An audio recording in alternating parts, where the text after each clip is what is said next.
He is a retired postal worker. She is a retired librarian. They are Herb and Dorothy Vogel, and on their meager salaries, they've pulled off a miracle. The Vogels have amassed one of the most important collections of modern art in America, a collection conservatively estimated to be worth millions. But Herb and Dorothy Vogel don't care one whit about the money. They have never sold a single piece, never made a dime from their collection. The Vogels did what they did for the love of it, the adventure of it, on their unlikely voyage of discovery. These three paintings by Robert Mangold, for instance, would probably sell for a couple of $100,000. Sculptures like this one by Saul Lewitt have brought as much as $75,000. Herb and Dorothy Vogel own more than 2,000 paintings, sculptures, photographs, and drawings like these. Works that sold for next to nothing when the Vogels began collecting unknown artists 30 years ago. Works which today are considered masterpieces of avant-garde art. Oh, I'm so glad you're here. Whether or not their taste is your taste, there is no denying the Vogels have hit the jackpot. And so now they live the high life in the social swirl of the New York art scene, right? Wrong. They live in the same two-room Manhattan apartment they've rented for 30 years. People are always hitting their head against it, so you sort of have to be aware of it all the time when you're walking. I was warned. Yeah. The Vogels, you see, have never made a dime from the art they've owned. They have never sold any, no matter how valuable a work has become. For them, art is not an investment. It is the passion of their lives. Do you remember how much you paid for that? We never reveal prices, Mike. We don't like to do that. Okay. I don't think that it's appropriate for us. Understood. Okay. Understood. But I take it that you then become friends of a lot of the people whose pieces you collect. Many. Here's Christo. We're very friendly with Christo. Christo is the artist famed for using the whole world as his canvas. He's wrapped the islands in Miami's Biscayne Bay, and he's dotted the California countryside with umbrellas. Today, Christo's collages sell for up to 6 figures, but 20 years ago, Christo and his wife Jean-Claude could barely afford a roof over their heads, and that is when they were discovered by the Vogels. It's very funny because they was very known already in the late 60s. The name Vogels known in the art world. In the late 60s? Yes. Already? It's because at important exhibition, group exhibition, you often would read the caption, Collection Herbert and Dorothy Vogel. Or in the catalogs, publication, Collection Herbert and Dorothy Vogel. So one day they phoned, and he says, I'm Herbie Vogel, could I come and see you? And I put my hand on the receiver, and I say, Christo, we're going to pay the rent. The rich collectors are coming. And in walk? And they walk, and of course we understand right away that Forget the rent. Forget the rent. That was not this. We became friends, and that summer they were doing the Valley Curtain.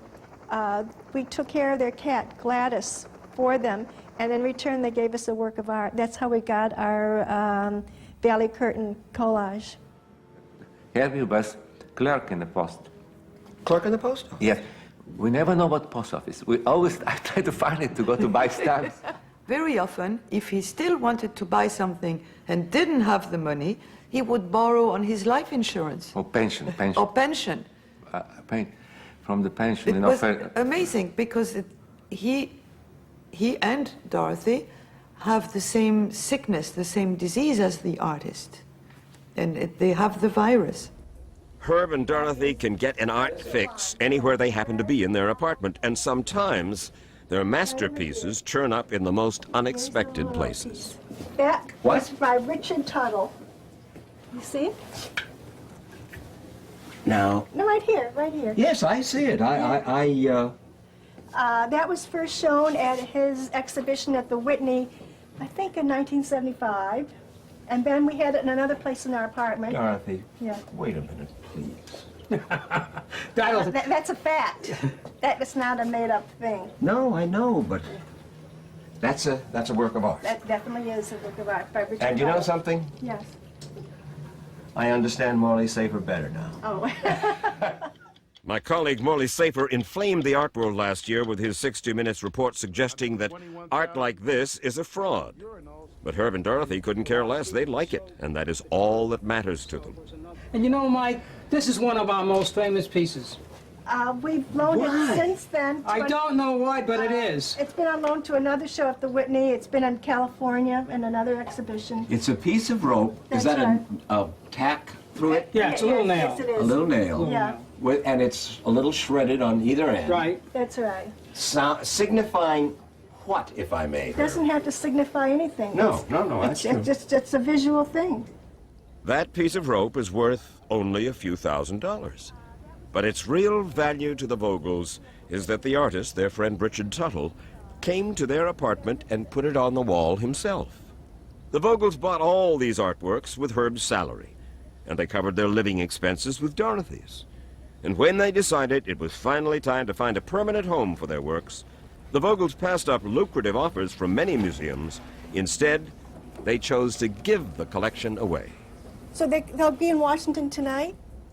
For the past 2 years, it's been moving to the National Gallery of Art in Washington in exchange for a small yearly stipend to the Vogels that's nowhere near what the collection's worth.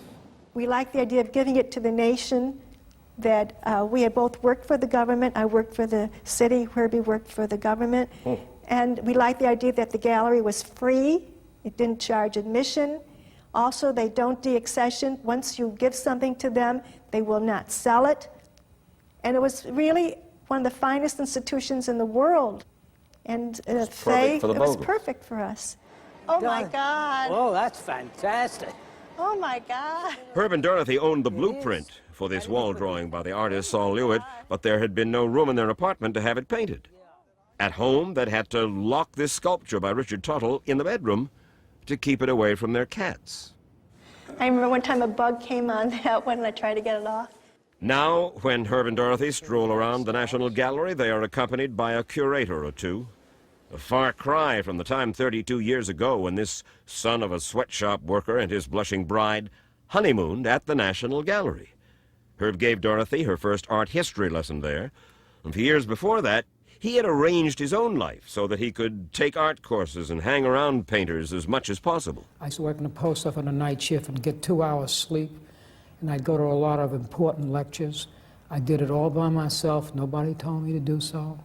And then I stayed with the artists, learned what they told me, and it's through these people. They became your buddies? Yes, and it's through them that I've learned. I knew nothing, and I still remember their generosity. They could have just said, who's this guy? One of the close friends the Vogels made in the early days was a struggling artist named Robert Mangold. Today, he's at the top of his profession. His work on display at top-ranked galleries around the world, including this one in New York's Soho Art District. This is minimal art. You see, it's minimal colors, minimal shape, minimal configuration, so that you may have to focus in on what is there. You have to look at the colors, you have to look at the shapes. The director of the Pace Gallery will be happy to sell you a Mangold, but be warned, he's no longer the bargain he was when Herb and Dorothy discovered him 30 years ago. $130,000. You serious? Yes, we're serious. One's reserved $200,000. The Vogels own more than 70 works by Robert Mangold alone, but they prefer to remain blissfully ignorant of their market value. They would not even look at the Pace Gallery's price list. But it's perfectly apparent that you could have made, who knows, a small fortune just with your Mangolds and said, we're not going to do that. We didn't do it to make money. Obviously, we didn't. It's quite apparent. I didn't make a $20 bill on any work Well, of art. Say again? I didn't even make a $20 bill outright on any artist. Outright, I never sold their works.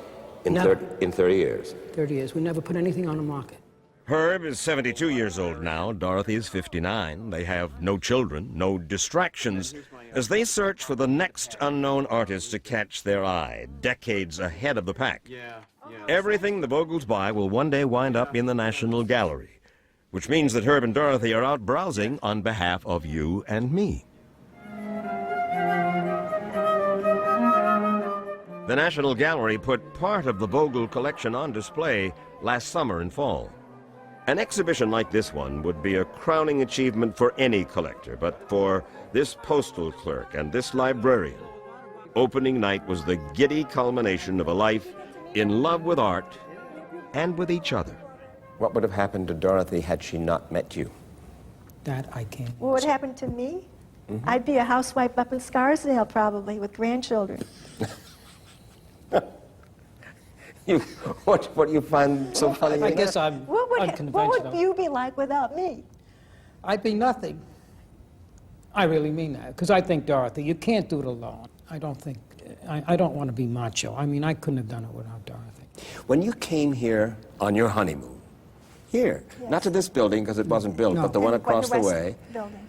30 years ago, 32? 32, did it ever occur to you Never. that you would be sitting Of course here? not. It never would have occurred that we even have an art collection. It's true. You never know what you can do, Mike, if you try it. Can you imagine the millionaires, the billionaires who would like to be sitting there at this moment? I mean, Yes, it's something money can't buy. Money can't buy love, and it can't buy whatever we have, whatever it is.